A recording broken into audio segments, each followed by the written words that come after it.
how did I know that moving was the right thing for us? Spoiler alert, we moved houses this weekend. And wow, it's been such a good change and so many confirmation experiences within the move. So today I want to share a little bit about that. That being said, each person's individual preference to move, even if it's a mile and a half like we did, is to each their own. But my focus on doing this YouTube channel and with my blog is to share story and to help invite story to help us figure out like what's going on in our upbringing, backgrounds, and family systems and ecological or cultural systems that have created illness or discontent or mental illness inside of our bodies. So I will always leave like a link to my blog below. You can check that out. We moved a mile and a half, and it's a decision that we have been working on for a year, over a year. So we started looking at smaller homes to downsize and reduce like clutter, but also just create different systems within how our family was running. So that was really the intention of like, okay, the systems that we've created in our current home aren't working, and they are actually just continuing keep us in this loop of dysfunction. Which, when I say that, like, I mean the kids are not like they're not present in their bodies, and they're really like collapsed within posture, and a whole ton of tantrums, or tantrums in the form of like, I'm not functioning, I'm just gonna lay on the couch prostrate and be here. So those are like dysfunctions that we're seeing within our children, and also within like my system. We were in that home for 13 years, and I was chronically ill the whole time. So they were like patterns were built within that home that were old, and I want to break out of my patterns. So was a move the right choice? I don't know, but amazingly, my body showed up to move, and it functioned all day. Neurologically, I was able to think, function, and move. Physically, I was able to do the tasks that were at hand, and this is 3 days later. We've slept in our home 3 nights since when I'm recording this. So it just feels like the timing aligned when we took a step forward out of trust that timing would work out for us. We made the decision to move and sign paperwork on this home that was being in the process of being built in July of 2025, and now it's March of 26.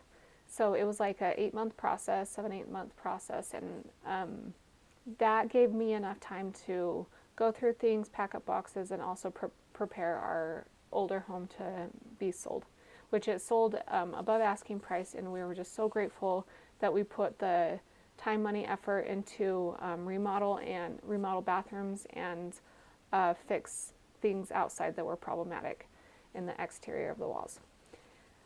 That being said, I'm so excited to watch and see what the future holds for us, and how we can expand differently in this house and reorganize in this home. And that's just some of the process that we're starting now. So I'll have to keep an update here as we go through the process. We were able to get rid of probably a third of our things before the move, and then since the move, we just have like a big donation box that we're continuously filling.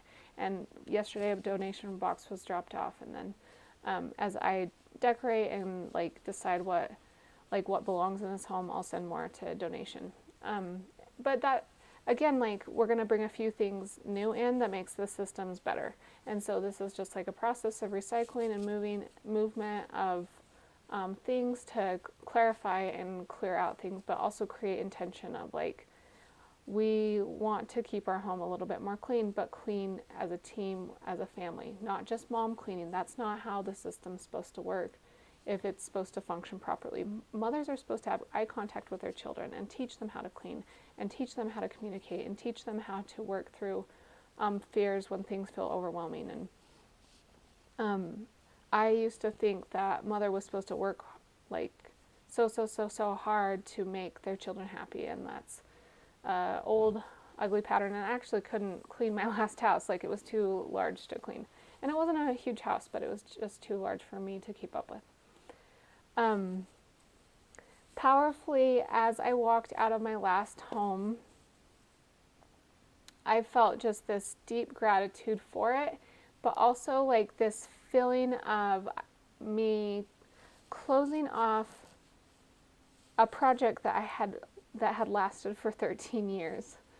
And I'm a very creative person, and I like to put like artistry into my home, and permanent things that were valuable, that elevated the home, elevated the aesthetic of the home.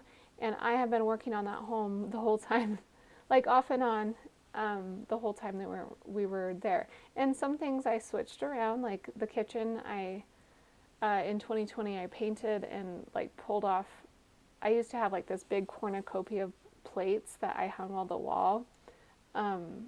Each plate had hangers on the back, and it was beautifully shaped like a cornucopia. And in 2020, I'm like, that was awesome. I'm so glad I did that. And I took every plate off and donated them, and then painted the walls and started again.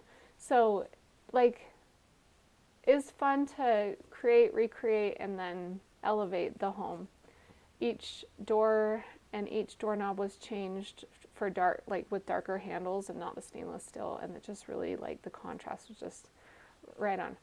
So years ago, I was watching Andrew Huberman clip. I'll have to link it here and put the time minutes of this explanation that he gave. But he was talking about how, like, in our brains we need to complete something fully to get even the slightest amount of dopamine hit. And dopamine hit is good in measurable amounts because it motivates us to continue each day, like wake up another day and finish something, and wake up another day, go to work, wake up another day and take care of our child because we know at some point they'll bring joy to us in the day. Or there's a benefit to small amounts of dopamine hits daily. But in his explanation, he explains how, like, our brain needs loops closed. So his example is, go get the coffee cup out of the cupboard. Go prepare a cup of coffee. Go sit down, drink a cup of coffee. Go to the sink, wash the cup out, dry the cup, and then put it back in the cupboard. So remember, the starting point was the cupboard with a clean cup, and then the ending point was the cupboard with a clean cup. And that is his example of closing a loop. And that is totally impractical for a mother. Like, this is just an example. I can't even imagine having the time to close every single loop in that, like, with that much relaxation and that much presence and that much intention. But I understand the principle and get the point. And when I have taught my children how to do this, it's very helpful to behaviorally to complete things, complete the cycle on things. And, like, if we can't complete the cycle, why don't we get rid of it? Like, why don't we get rid of the art project, or why don't we get rid of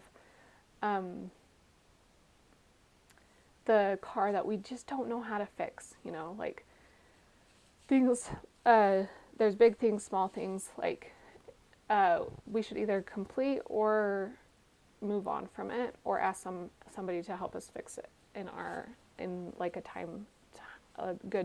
within good timing. With this example, when I walked out of my home on Saturday, I just felt like it was a 13-year loop that I finally got to close. Like the biggest creative endeavor of my life. Like I had touched every part of that home to elevate it or make it better or paint it or even with my limited use of my body, like I couldn't just like rot in my body. Like I was always doing small things, then resting, then doing small things, then resting. But completing it was so cathartic, heartwarming, creatively fulfilling, gratitude inducing. It was just a beautiful process and a beautiful experience. And I didn't expect that. Like when you take a leap of trust in this type of huge movement, like my movements are usually not this big. You just don't know what's on the other side, and I'm just putting words to something that I felt on Saturday that I didn't know it was coming, and those feelings and thoughts and intentions in my heart that like really elevated this body that needs that elevation, that lift, and that maybe a bigger dopamine hit than I usually get. Just closing loops as a mom of 3. So with that overwhelming amount of gratitude, I'll close, but just really grateful for all that I'm learning as I'm healing my nervous system and my physical body, which those go together. Our bodies can heal if we're a little bit more present within our bodies, and those bodies are connecting and loops are connecting, and spirituality is elevated because of connection. Thanks for watching, and I'll leave a few links below.